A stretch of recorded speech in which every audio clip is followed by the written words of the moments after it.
Okay, let's begin. I can hear from someone's running footsteps that someone was approaching. Hazak Baruch Maurice. Okay, let's get started. We left off right at the bottom of the page, but before we do so, I asked them to bring a stack of these chumashim, because at the back of the chumash you actually have the megilla.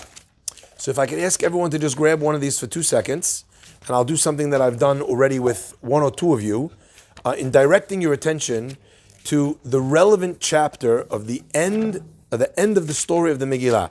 So open up in Megillat Esther to the 9th chapter. And in the 9th chapter of Esther, which can be found on page 1259, I believe, 1250.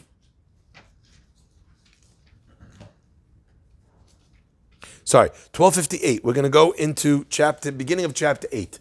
There's a couple things I need to point out before we move on, okay? Chapter 8. On that day, you see right there, there's a chet, right towards the bottom, 1258 at the bottom. Bayomahu, on that day, Natana melech Achashverosh gave to Esther, where are you? Sorry? right towards the bottom of 1258. 8. Chapter 8. Chapter 8, Pasuk 1. On that day, he gave him the house of Haman. 2. The king took off his ring that he gave to Haman, and he gives it to Mordechai. And he places Esther and Mordechai on the house of Haman. And Esther said, look, thank you very much for the house, but that doesn't help. There's a decree to destroy the Jewish people. Please, she says, if I find favor in your eyes, right, please, yikatev lehashivet asfarim. Let's get a recall on the thing that we initially put out, that the Jewish people should be destroyed. And let's annul a stop work order and let no one destroy or kill the Jews. The king Achashverosh says, what are you talking about? Verse 7. I'm really sorry. Anything that's signed and sealed from the king, okay, there's no way to pull that back. The only thing I could do instead, if you're looking now in verse 8, the only thing I could do instead is write a new decree, and the new decree will be signed and sealed by the kings with the king's ring.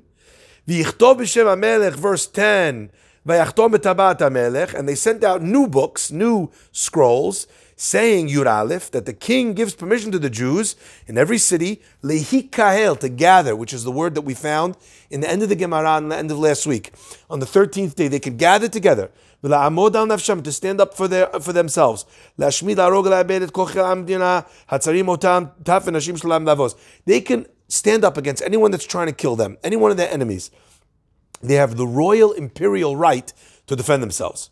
On the first day, b'yom echad, in one day, in all the kings' lands, b'shlosha asar lechodesh shneim asar, in the 13th day of the 12th month, which is the month of Adar. This it goes out to everyone in all the various countries. Now, that means that on the 13th day, they have the right to fight back. There's an actual war that takes place. Let's take a look. We keep going through the Pesukim, okay? And we read about the fact, Nikalu, the Jewish people get up and they stand up against them in verse number 2, in chapter number 9. They gather everyone in their city and in all their countries, V'achashverosh, lishloach yad, to hit anyone that wants to do them ill will.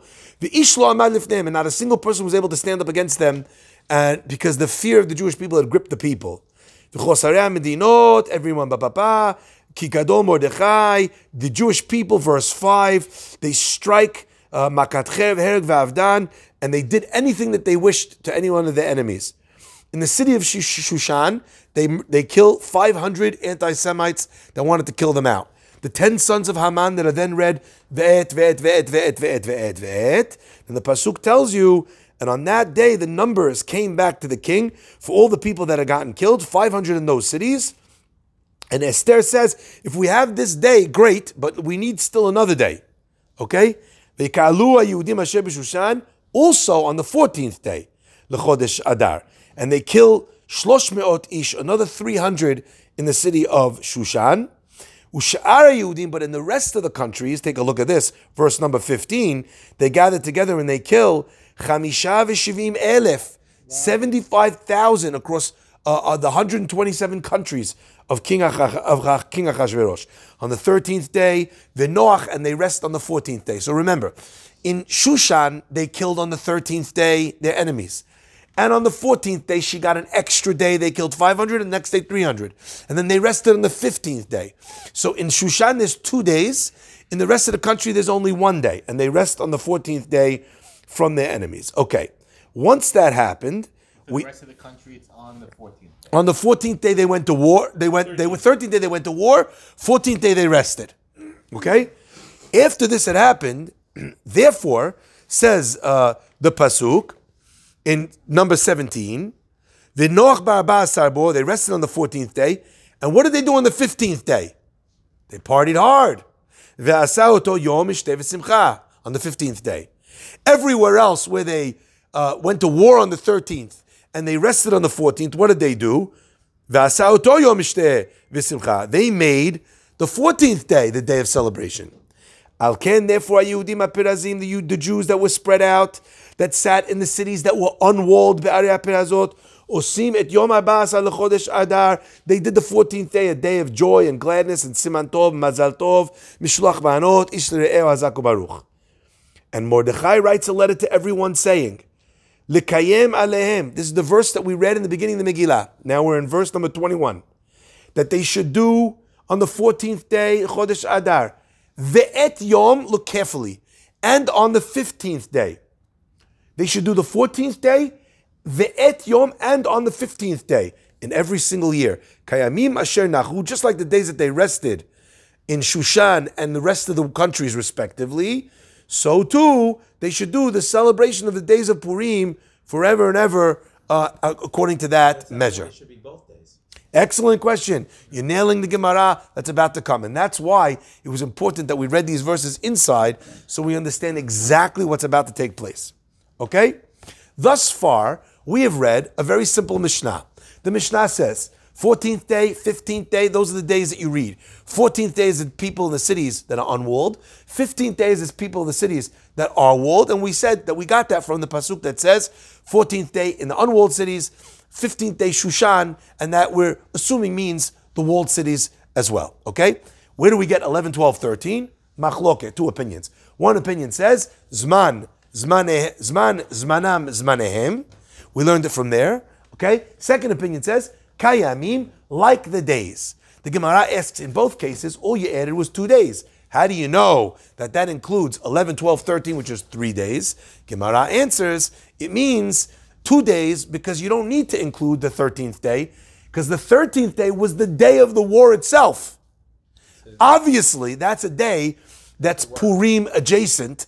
That's a day that you could read the Megillah on. Okay? Clear? So when you added 2, which did you add? 11 and 12. Ask the Gemara, what about 16 and 17? It says 14, 15, add 2, maybe 16, 17. Answer the Gemara, V'lo yavor, you can't pass the day. Therefore, we know it has to be before, can't be 13. That's how we got 11, 12, 13, 14, 15. And that is in a nutshell everything we've learned till this point. Says the Gemara, okay? Amar Rabbah. Third line down in the wide lines. If you're following in the art scroll, we are on page 2A4. Okay? 2A4. You see Amar Rabbah Bar Bar Chana up there? And he's following in the Gemara, third wide line. Rabba Bar Bar Chana said, Amar Rabbi Yochanan. In the name of Rabbi Yochanan. Have you found it? I see. Okay. Amar Rabba Bar Bar Chana says the name of Rabbi Yochanan. Zu divrei Rabbi Akiva stim ta'ah. These are the words of Rabbi Akiva, stim ta'ah, the hidden. Why is he called the hidden? 2 reasons. One reason is because whenever it doesn't say who the rabbi is, stim ta'ah, many times that was Rabbi Akiva. Another opinion as to why he's called the hidden is because stim ta'ah means the hidden. All of the hiddens are actually students of Rabbi Akiva. Rabbi Stam Mishnah, Rabbi Meir. Stam Braita is another student of Rabbi Akiva. Stam, etc., etc. So each one of the Stams is a student of Rabbi Akiva. So the Gemara called him Rabbi Akiva, the hidden, because he's always the anonymous, if not directly, according to the first explanation, indirectly, according to the second explanation by his students. So these are the words of Rabbi Akiva Stim Ta'ah that you could read on 11, 12, 13. But Didarish Zaman, Zmanam, Zmanehem, he learns, like we just said, these three, Zman, Zmanam, Zmanahem, that you could extend it. Aval, Chachamim Umrim, but the Chachamim explain, En Korinota Ella Bizmana. You're not allowed to read the Megillah only on the 14th and the 15th. Only in its time. Okay? Metve. The Gemara says, okay, you just told me that our Mishnah that says that you could read 11, 12, 13 is only Rabbi Akiva. Chachamim disagree. Metve. Let me ask you a question. Amar Rabbi Yehuda says in the Braita, Matai bizman shashanim kitiknan. Rabbi Yehuda taught, when did we say that you could read it on extra days? In the time when the years are fixed. V'Yisrael shuriyin ala matan, and the Jewish people living in the land of Israel. Aval bizman hazeh, but now in our time, ho'ilu mistaklim ba, since people look at the day of Purim, en korinota ela bizmana, you can only read it on the 14th day and on the 15th day. So nowadays, 11, 12, 13 doesn't work. Let me explain what that means. And let me explain why Rabbi Yehuda said what he just said before we move on in the Gemara. Back in the day, when the Jewish people lived in the land of Israel, when we had the Beit HaMikdash, we had the Beit Din, two Jews would go outside and they'd see the moon in a specific position. They come to Beit Din and they say, I saw the moon looking like this. The rabbis asked them all sorts of different questions. Where were you standing? Where was the moon? What did the moon look like? What were you wearing? All different things to corroborate the story. And then they would decree, based on those words, they would decree Rosh Chodesh. Once they decreed Rosh Chodesh, if there's a holiday in the middle of the month, you know now exactly what day it was going to be on. But you did not often know ahead of time what day Pesach this month was going to turn out to be. You could not know that. You could not schedule flights to your Pesach program ahead of time. You know why? Because you didn't know what day Pesach was going to be. Okay? That was how it was back then in the time of the Beit HaMikdash. So the Gemara explains, so therefore, this idea that you could have Purim be whenever, not a problem. You know why? Because when it comes time for Rosh Chodesh Nisan, which is the month following Adar, it would be decreed, and then they would send out the riders, and they would do the smoke signals that we would learn if we were learning in Masechet Rosh Hashanah, okay? And in Masechet Rosh Hashanah, we'd understand that they'd send out these smoke signals and these riders, and within the amount of time that it took to spread the word to the whole of Israel, you need to go on mute, C. Miller, okay? Within that amount of time, what would happen?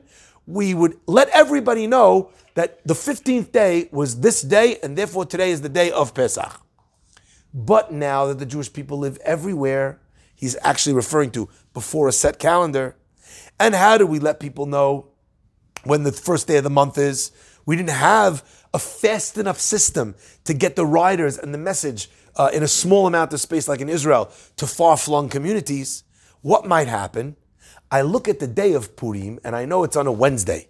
If Purim's on a Wednesday, 14th day, right? If let's say I keep it on the 14th, all I needed to do was count 30 days from the 14th, and then I think Pesach.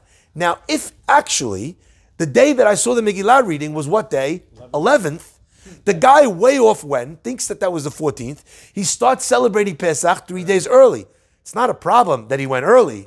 But on the back end, he's now eating chametz for 3 days of Pesach because you wanted to have your Megillah on the 11th day of the month. So the Gemara says that when we had a system, we lived in Israel, we could manage the whole system, no problem. 11, 12, 13, we're happy to make your life easy for you. You need to go on mute. You got to make your life easy for you. Oh, they all are on mute. I think that's your item. Okay? Now, nowadays, however, says Rabbi Yehuda, nowadays, we can't do that. You know why we can't do that? Because of this potential downfall for chametz. Okay, wonderful. Let's continue. Says the Gemara on this Braita, 1 second. You just told me that this is Rabbi Akiva in our Mishnah, but the Chachamim say, what? The Chachamim say you could only read it in its time. Okay? Now the Gemara is about to make a very interesting extrapolation based on context. Because oftentimes, context is king. We had a machloket and Masechet Ta'anit, if you remember, where people were giving different opinions about how you set the Ta'anit.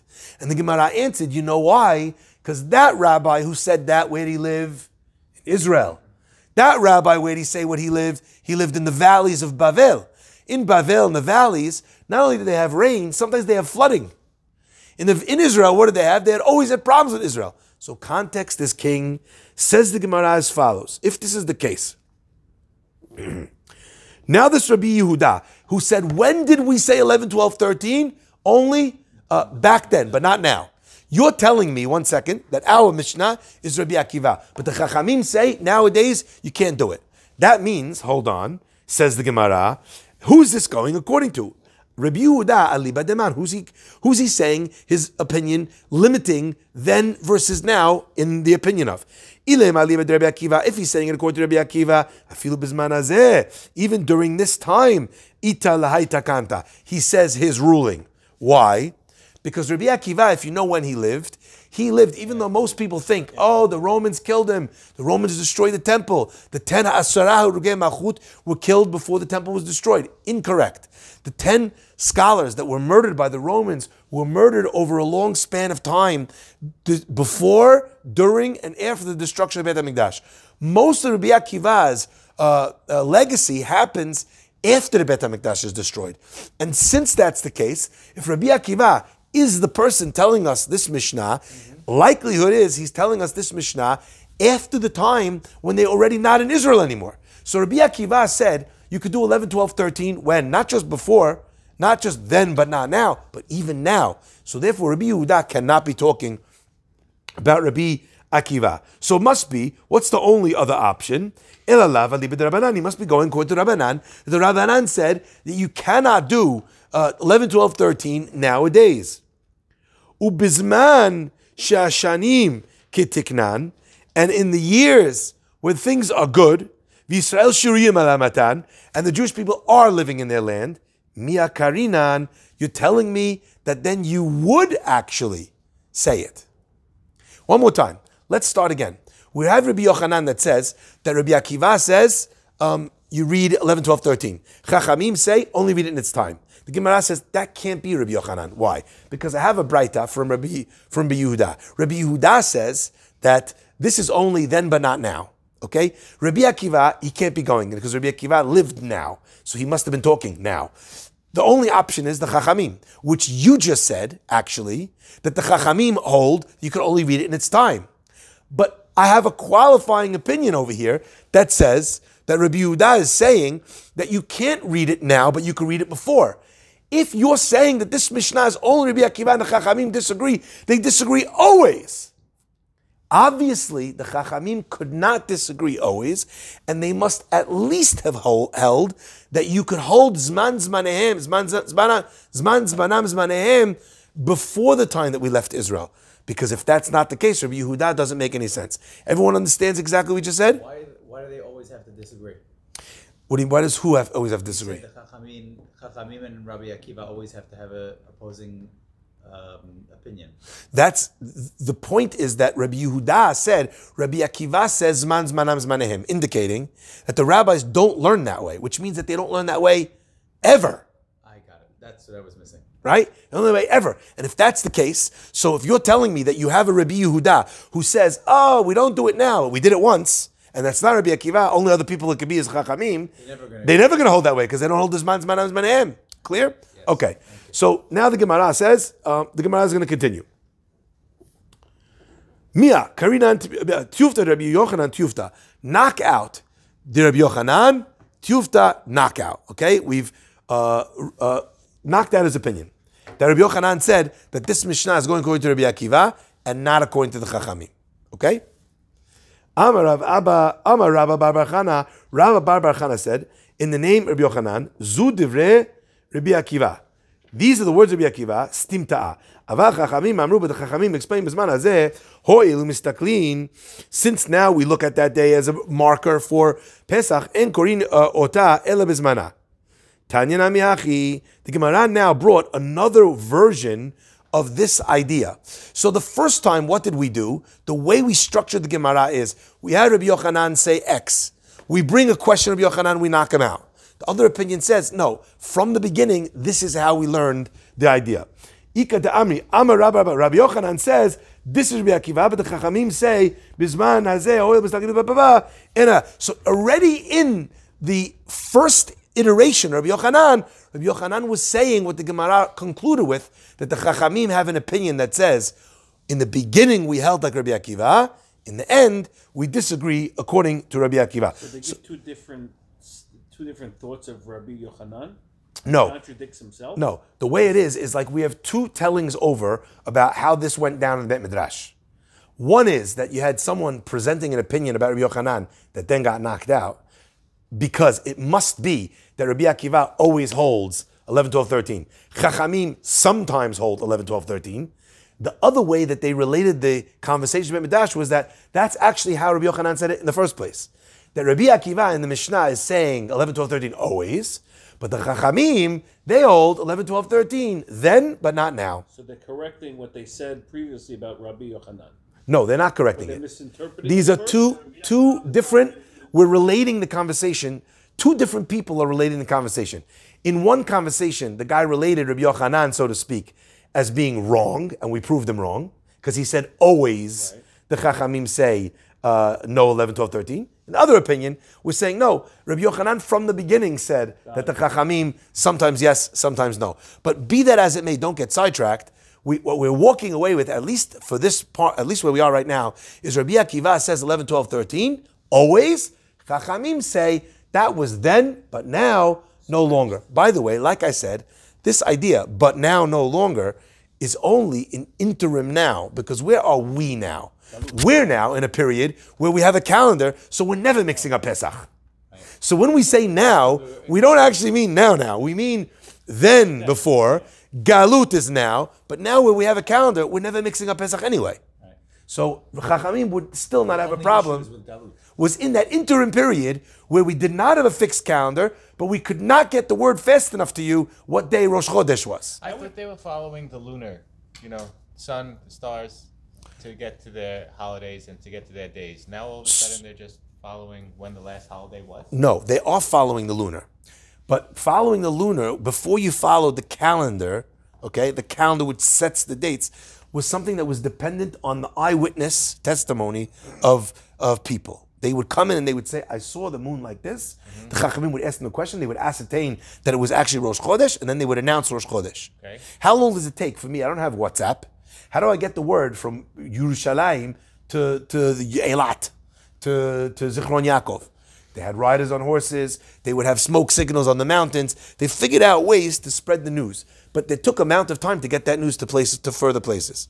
Okay. Now the Jewish people leave Israel. They go to Bavel. They go to all different areas, Naharda. They go to Pumbedita. They go to Mata Machazia. They go to all these cities in Babylonia. How are you getting the word to them? It's much further. So now there's a possibility. It might take me 18 days or 20 days to let you know that I declared Rosh Chodesh 20 days ago. But now I'm 4 days into Pesach. So what would they have done in an absence of information? They would have looked at the last known date, which was Purim. Okay?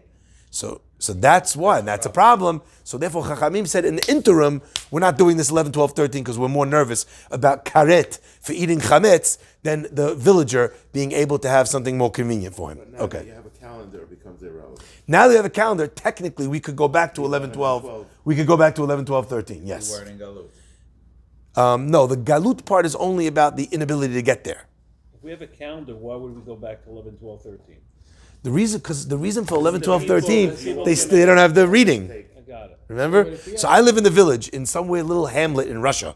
I don't have a reader. But if I'm in a village yeah. close to a walled city, I can get to the Excellent question. How far out of the walled city? Okay. Hold on, let me just check the plagiarist. Okay, fine, let's go. Let's see the Gemara. Gemara continues, okay? Tanya nami hachi. So we brought a proof to that opinion because we bring Rabbi Yehuda. Rabbi Yehuda says, "Ematai, when does this bisman shanim ketiknan? The Jewish people living in their land. Ava bisman, but now in this interim time, hoil mistaklin. But now that we look at the day of Purim, enkorin otal bismana, you only mean in its time." The Gemara says, Rav Asha, ela bismana. So therefore, that proves, like the second version, that proves that the Chachamim say it then, but not now. Okay. Rav Ashi, bottom line, 5 words from the end, 6 words in the end. Rav Ashi, kashile de Rabbi Yehuda ad Rabbi Yehuda. Rav Ashi asked the question on Rabbi Yehuda, against Rabbi Yehuda himself. And umokim la braita ki Rabbi Yossi Rabbi Yehuda.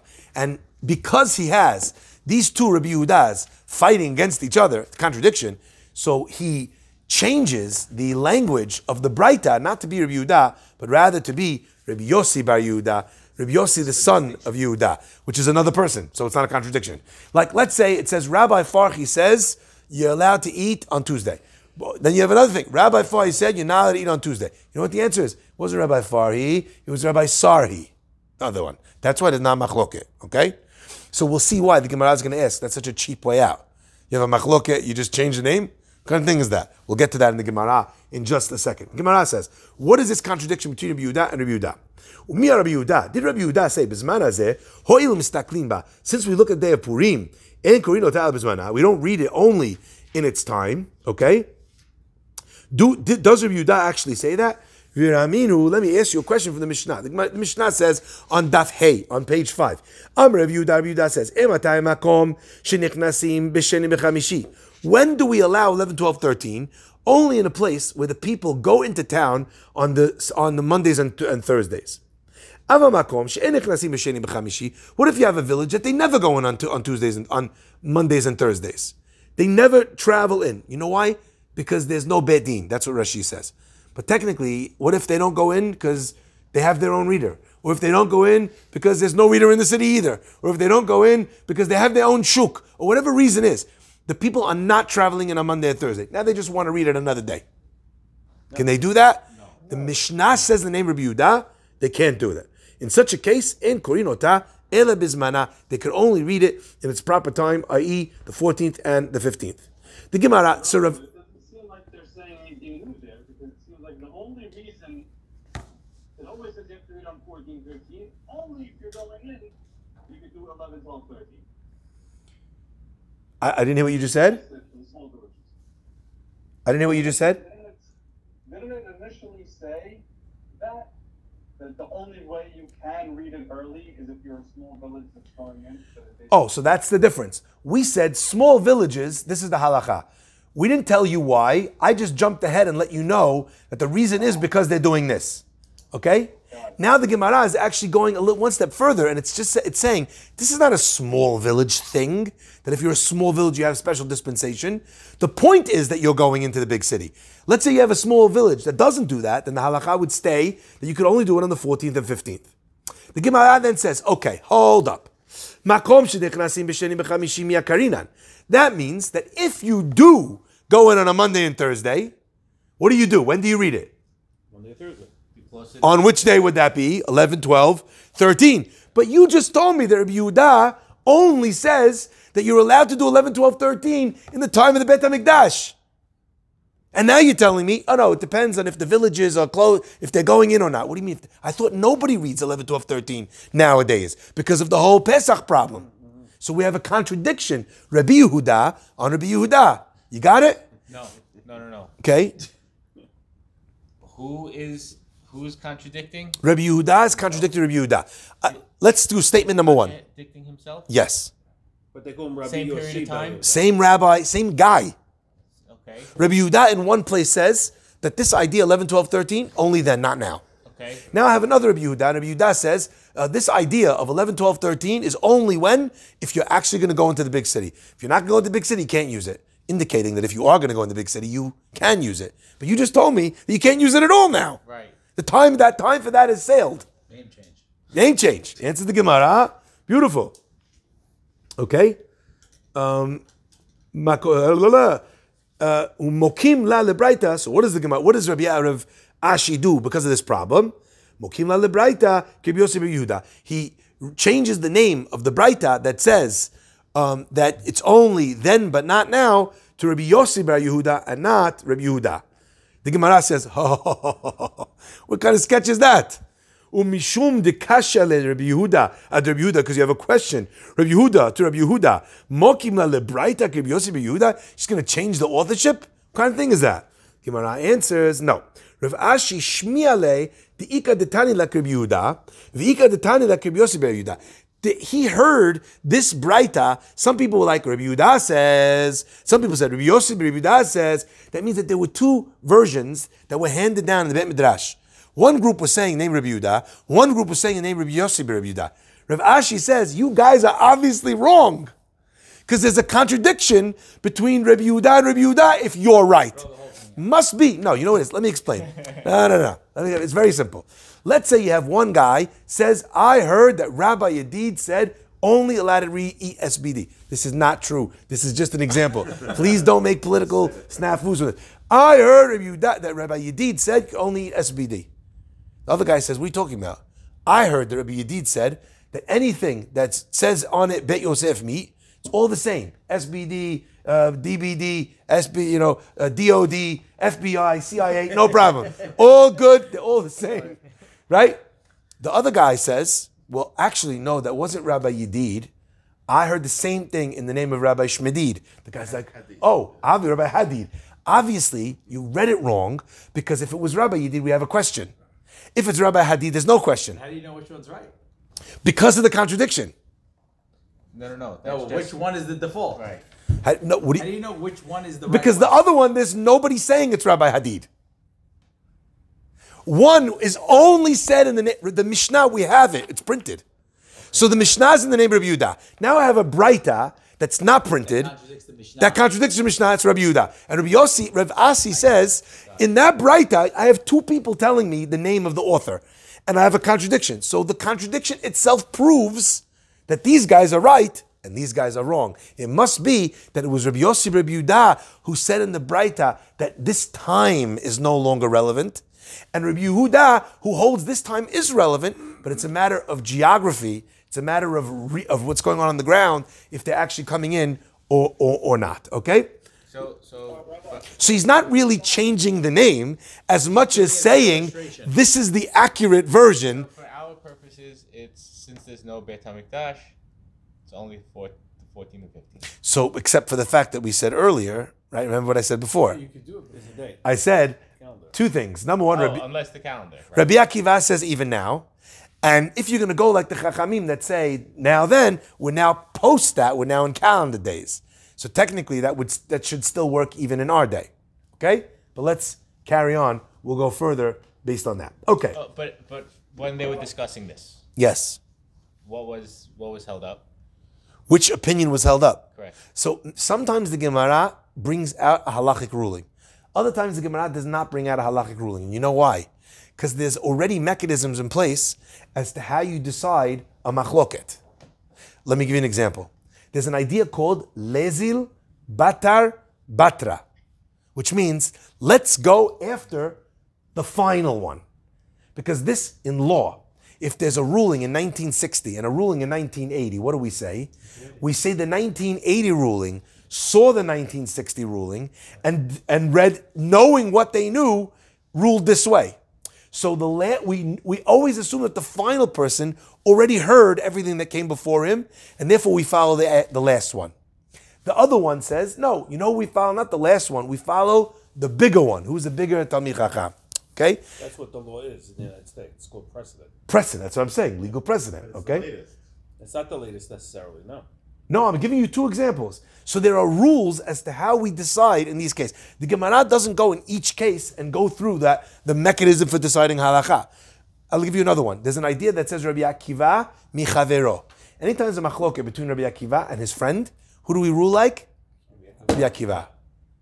So who's the law? He knows more. So who's the law like? Rabbi Akiva. If it's machloket Rabbi Akiva and Chachamim, Because it's Chachamim or Talmidim. it should be Rabbi Akiva. But the Gemara expresses, excellent, there you go. We say Rabbi Akiva michavero. Rabbi Akiva over his friend. But not Rabbi Akiva michaverav. Oh.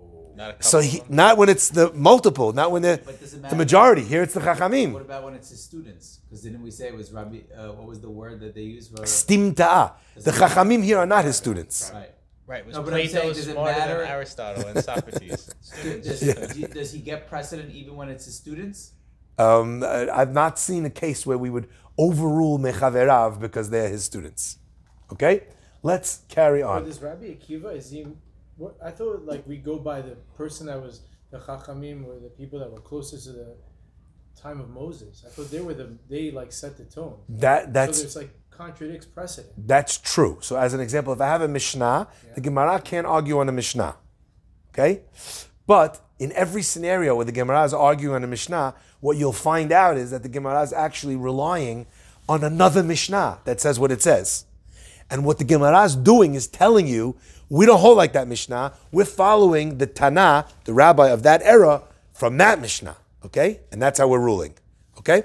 Let's move on. So we have a little bit of, like I said, right in the beginning of the Masechet, some dicey, a little bit technical stuff, and then we get into the juicy fruit. Okay?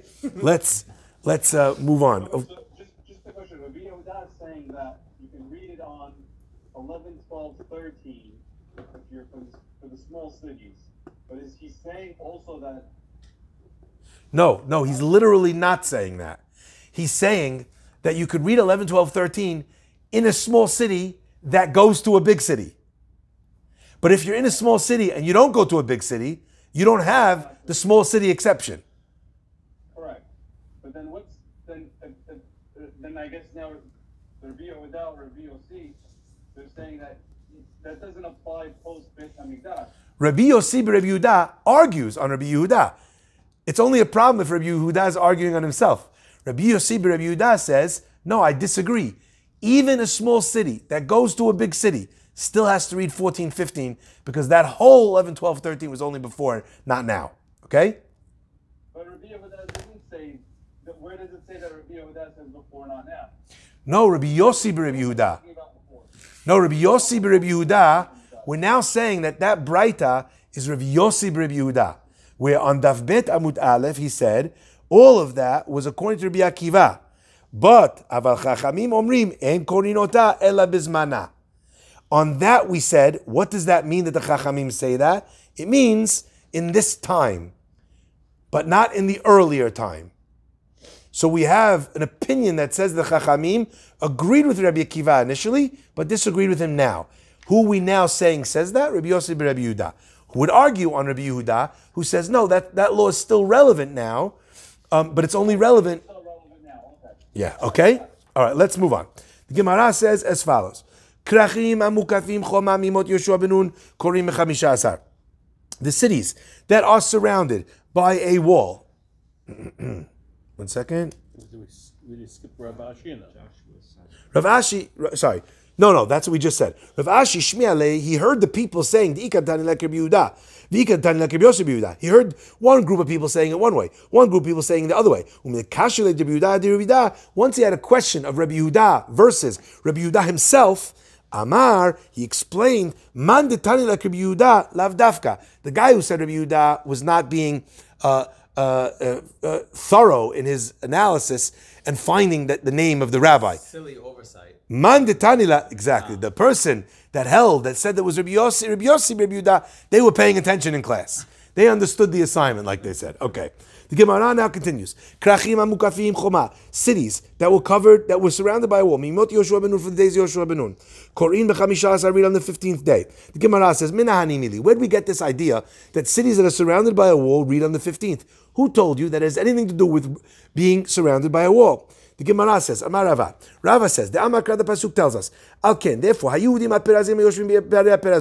the Jews that were scattered in cities that were scattered. So, open, unwalled cities that had Jews that were living in various places.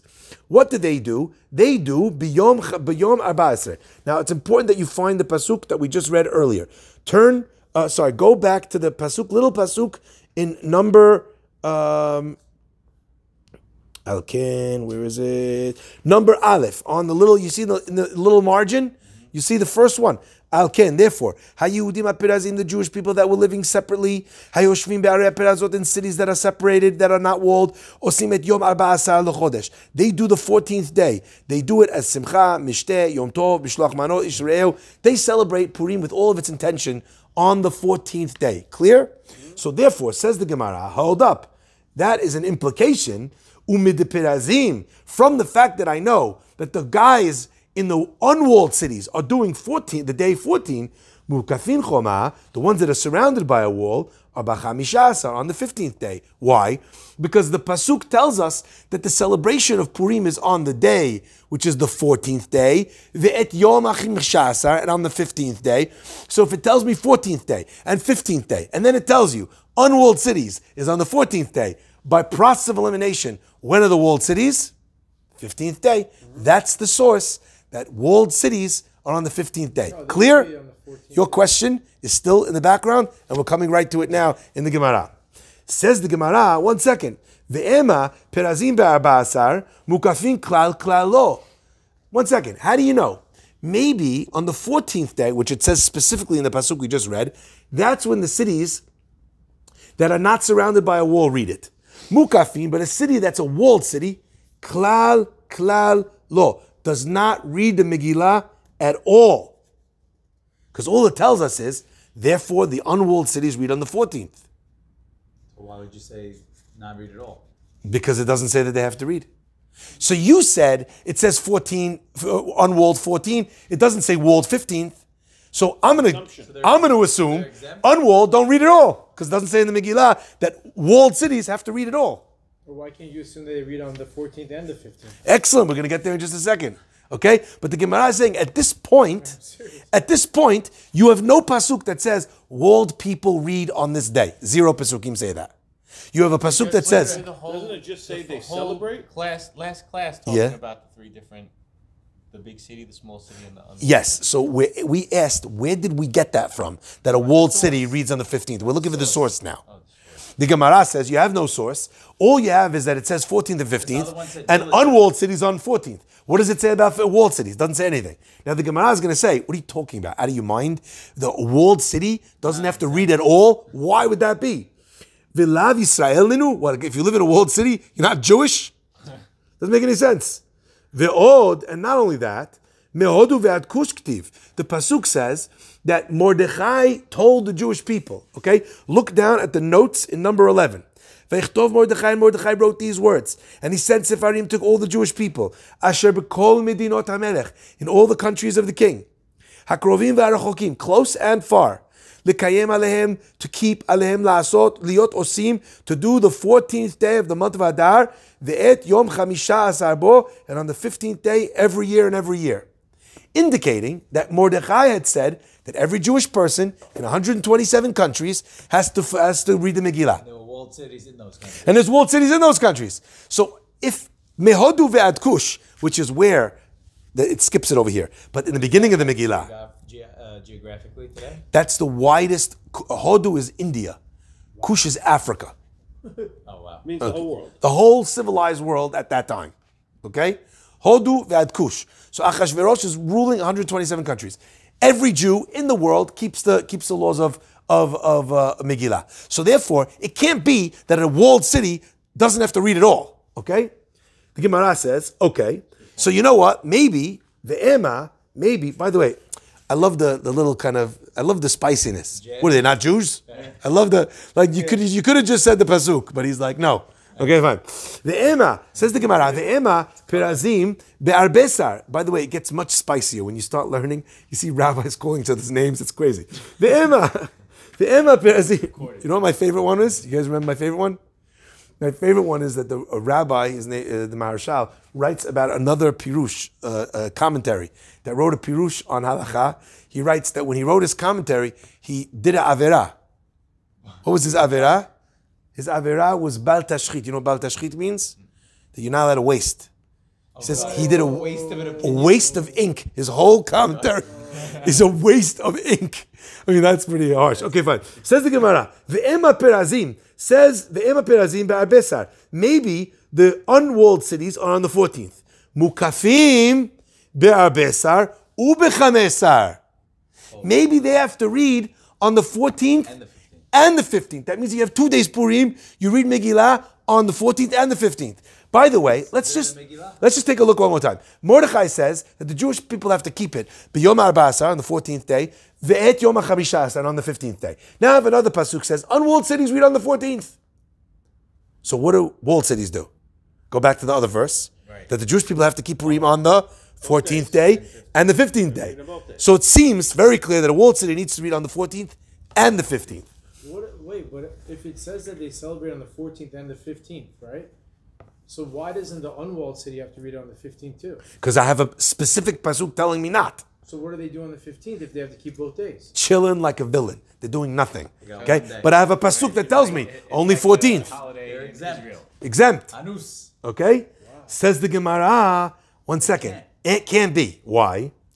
Ia vekatav Et Yom Arba Asar V'chamisha Asar. If it would say they kept the 14th day and the 15th day, then I would agree Kedika Amrit like you just said. Hash D'chsiv. Now that it says Et Yom Arba Asar, the 14th day, Ve'et Yom Chamisha Asar, and the day of the 15th, it separates it with the word et. Okay? Ata et upasik. The word et comes along and acts as a barrier between the two. If you meant both, you would say Arba Asar V'chamisha Asar. You know what I always wondered about this Gemara? There's another thing the Gemara could have said. Look at the pasuk again and tell me what you think it could have said. The one we looked at before? Yeah, the one with the 14th and the 15th. Et Yom Arba Asar at the bottom. On the bottom of the page, in the note number 11. What's the question? What else could the Gemara have said that would have indicated clearly that it's not 14 and 15? So the Gemara said there's a word in between called et, and et divides. What other reason, what other way could you prove that it doesn't mean the 14th and the 15th collectively? I don't know. It sounds like it's both. Ve'et could mean both, but it could have said ve without the word et. So the extra et acts as a barrier. No, the extra et sounds like it even including like emphasis. So et never gives emphasis. Et is always less. Like kabed et avicha ve'etimecha. It says Arba Asar Chodesh Adar, and then it says Yom Chamisha Asar, and it doesn't go back to Chodesh Adar. Excellent. It says the date, then it says the month, then it says the date. If you meant both days, you should have said the 14th and 15th of the month of Adar. By creating as many barriers as possible between 14 and 15, you're clearly making it known that you do not mean collective. But you Okay? can go further and say that they could have clearly just said walled cities have to read on the 15th. But the like hidden. You but the see pasuk it doesn't say it. But Exactly, the so you're inferring. but the pasuk doesn't say it. Okay? Now let's go through and we'll get through both of these in the next maybe 1.5 minutes. Okay? Says the Gemara as follows. Yeah, leave on that. Okay, ready?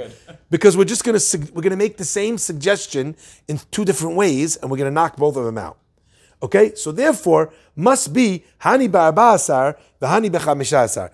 Must be one's on the 14th and one's on the 15th, which leads us back to our original conclusion that if the pasuk says the Megillah, celebrate 14 and 15, and then tells me unwalled is 14, then what is walled? 15, because it can't be 14 and 15, because if it was saying 14 and 15, it wouldn't have said et, and I said also, it wouldn't have said Chodesh Adar. The Gemara says, 1 second, I have another possibility that you didn't consider. Ve'ema, perazim shbar besar, maybe the unwalled is on the 14th, the mukafim, ibau be'ar besar, ibau be'chamesh sar. It means to say, not that they have to do both, collective, but that they have an option of either this or that. So you're correct in saying et, Adar separates the two. But maybe they could do whatever they want, 14 and 15. And by the way, that would be so logical. Why? Because in Shushan, what did they have?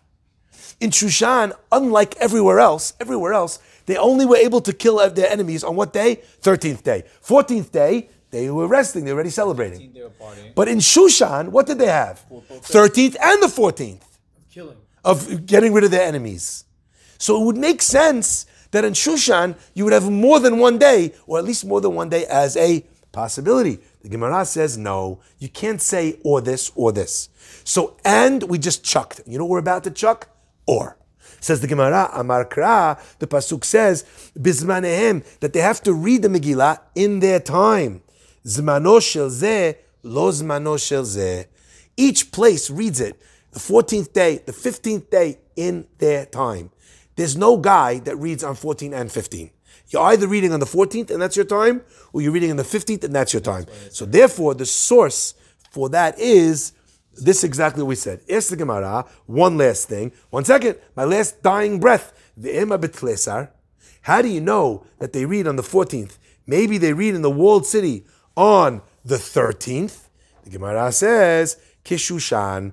A walled city is not going to be different than Shushan. Since on Shushan, and the Gemara gave no extra date for a walled city to be different than Shushan or the walled city. So therefore, the other default of an unwalled city is going to follow the celebratory day of which city?